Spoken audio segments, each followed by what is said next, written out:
trauma is very complex, so difficult to explain because of the countless processes that take place in the body.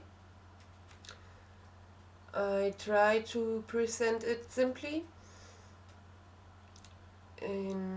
which is intended to be a general brief introduction in the topic in order to create sensitivity. If you want to deal with it in more depth, you will find widespread informations, studies, podcasts, videos, all sorts of things like that. So, what is trauma? On the one hand, trauma colloquially refers to the moment of occurrence, and especially the event that takes place. On the other hand,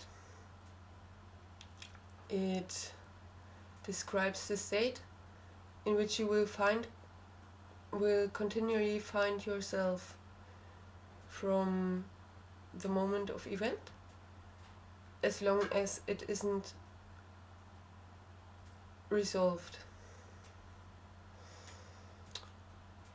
What means that? At first I want to tell you something about emotions. Emotions are reciprocally related to the metabolism. So emotions control the hormone production and the neurochemical processes.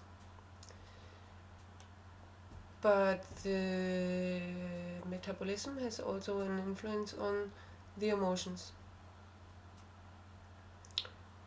In the case of stress or fear, for example, the body's natural healthy reaction is to provide messenger substances that prepare the body for the fight or flight mechanism. These are primarily hormones and catecholamines for dealing with stress, such as adrenaline, norepinephrine, dopamine, and cortisol. And there are of course many more messenger substances that are produced in the respective glands or in the nervous system. But here are just the most important ones for the moment. For example, adrenaline is involved in providing energy and speeds up the breathing and the heartbeat. And cortisol makes the body more resilient. All of them have also an effect against pain. But in this case, therefore, the body has then enough energy available to react accordingly. For example, to attack, to defend, to avoid, to get out of the way or run away. And then the body can go in action. Let's start with a traumatic event. A traumatic event can be any experience that is too overwhelming for someone, so that a fear of death arises, or an emotional inability to cope with the process.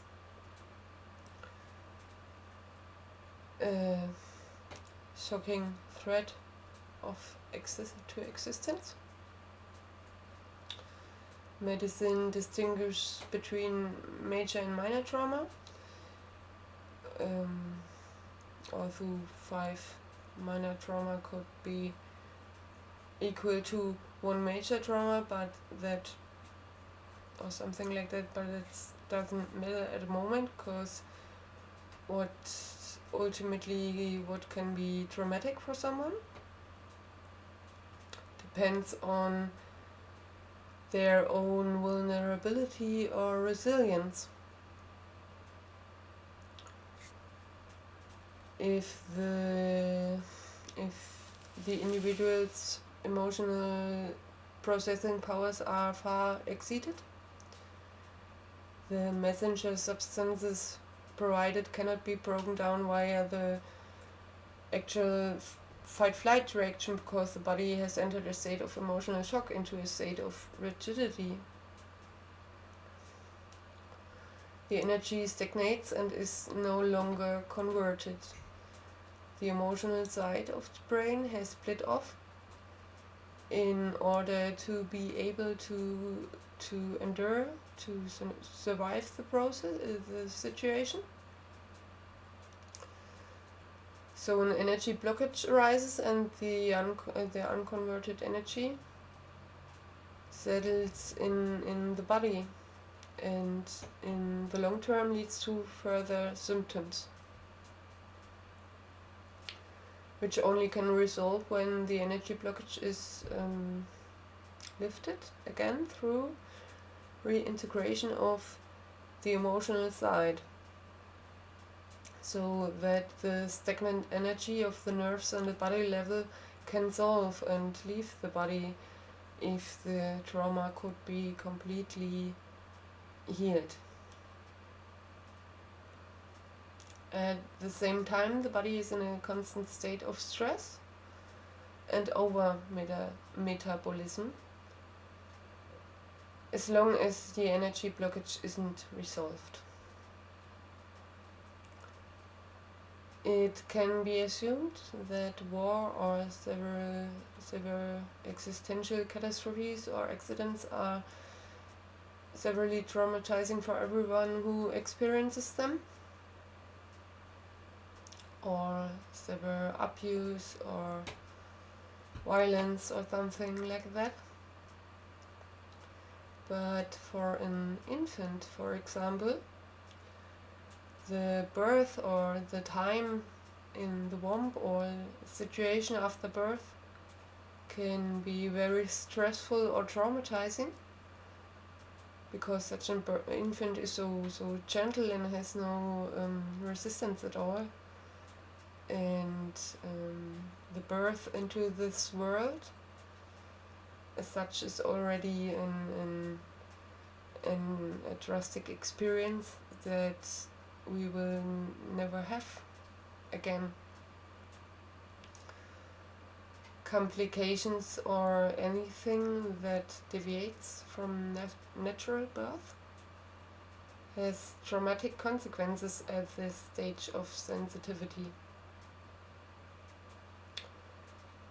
We are only slowly becoming aware of how widespread traumatic sequelae really are. Children, for example, can become traumatized very quickly without their relatives noticing anything, or after serious operations.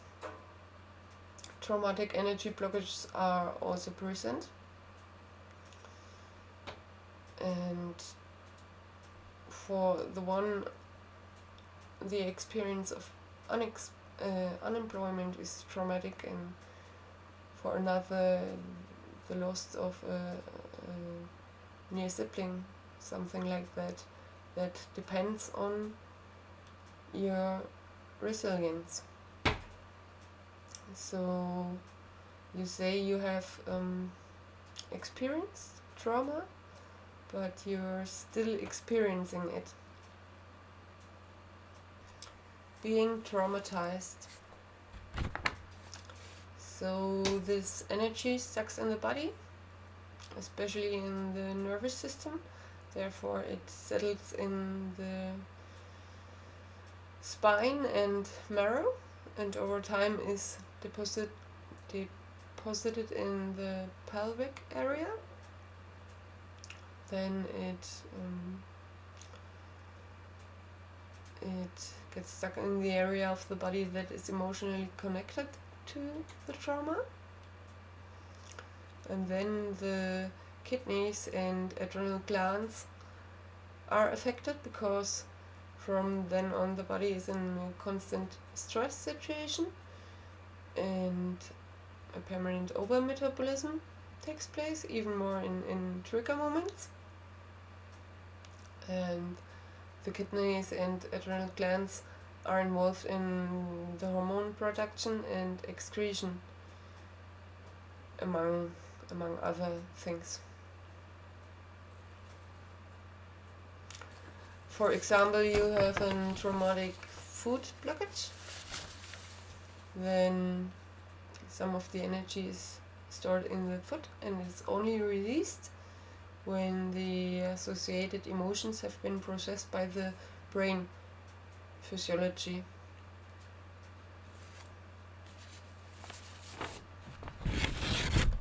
The body develops its own regulatory tactics. So the energy system creates new paths to overcome these blockages. Therefore, new blockages in the body occur.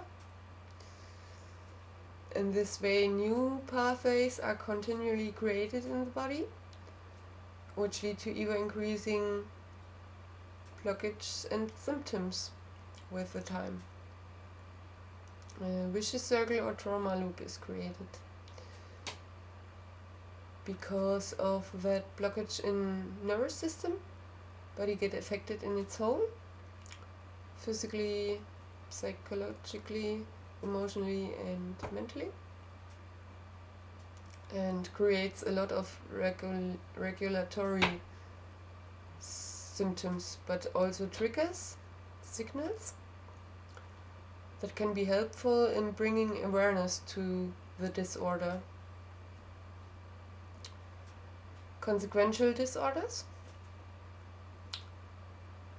for example, sleep disorders, all forms of addictions, depression, burnout, panic attacks, psychosis or other mental illness, schizophrenia or dissociation, neurological or autoimmune diseases, for example, intercostal neuralgia for neurological symptoms, low stress tolerance, affective behavior in trigger situations, strange insoluble pain, fear, anxiety, compulsive behavior, avoidance behavior, migraines or various types of headaches,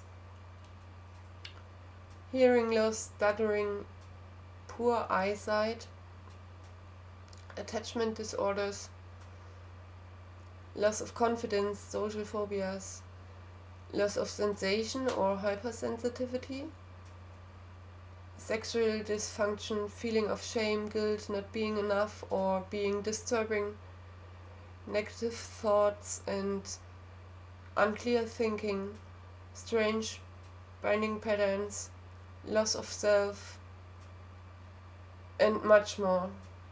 Very much more. It's very versatile. There are no limits what kind of symptoms the body can create. It's very individual. How to become aware of being traumatized if you're not aware of that? Sometimes you are, sometimes you're not. That's different too. Symptoms or misalignments that cannot be resolved or treated. They keep coming back, doesn't matter what you do against them, provided the functionality isn't completely destroyed due to an accident or birth related.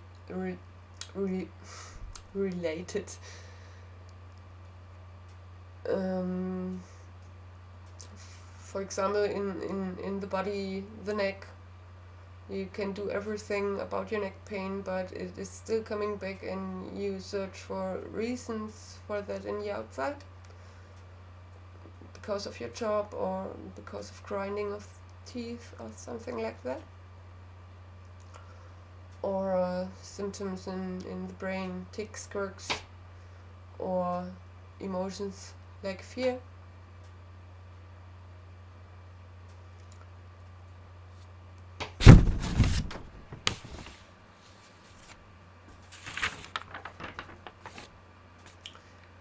Then depression, suicidal thoughts, and all kinds of addiction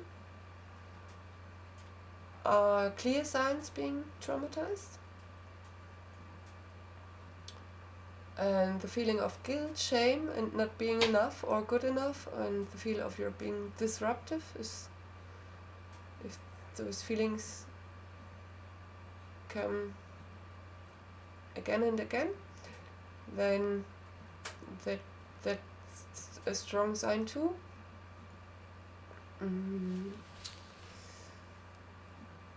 Procrastination or overwhelming emotions or split of emotions in trigger situations, and that can be everything what you can hear or smell or see can be in trigger, and you should look for that triggers. That's helpful to know them.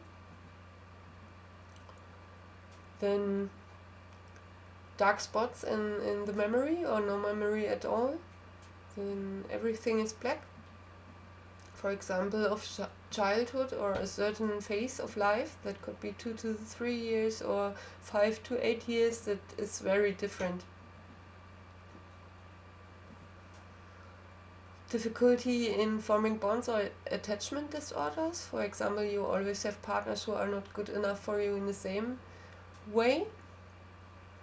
If, for example, your father has been absent, then you may always have partners who are emotionally unavailable or something like that. Or maternal neglect can cause codependency issues, or that you develop a helper syndrome, for example. Rape can develop borderline, for example, but that are just examples. It's very individual what someone evolves. And then this repetition of these patterns, such as the relationship patterns or avoidance behavior and so on, or recurring nightmares, they want to show or tell you something too. That are all strong signs. And so you are in a trauma loop. The trauma condition is reflected externally. It's mental. It's projected mentally. The body screams for solution through its symptoms. It's the only way the body can express itself. It's a cry for help. The ego takes over the protective function and fends off any attempt to re-experience this pain. It's about avoiding having to be reminded of the trauma. And this goes round and round and can get worse. Most of the physical symptoms we carry with us today are of a traumatic nature. The World Health Organization says around 20% of people worldwide experience traumatic situations. But in my opinion, there are many more. And this number doesn't contain any information about the subsequent disorders.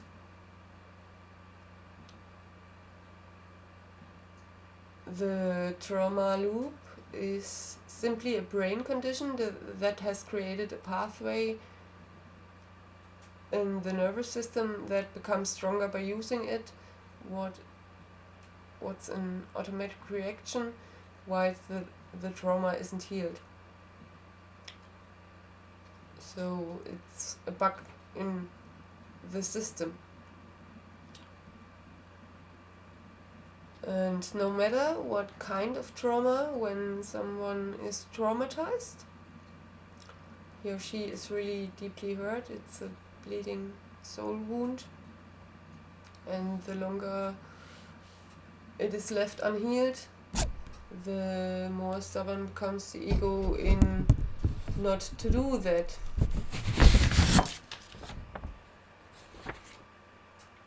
And the more pain arises within one's own life and in the lives of others, whether we are aware of that or not.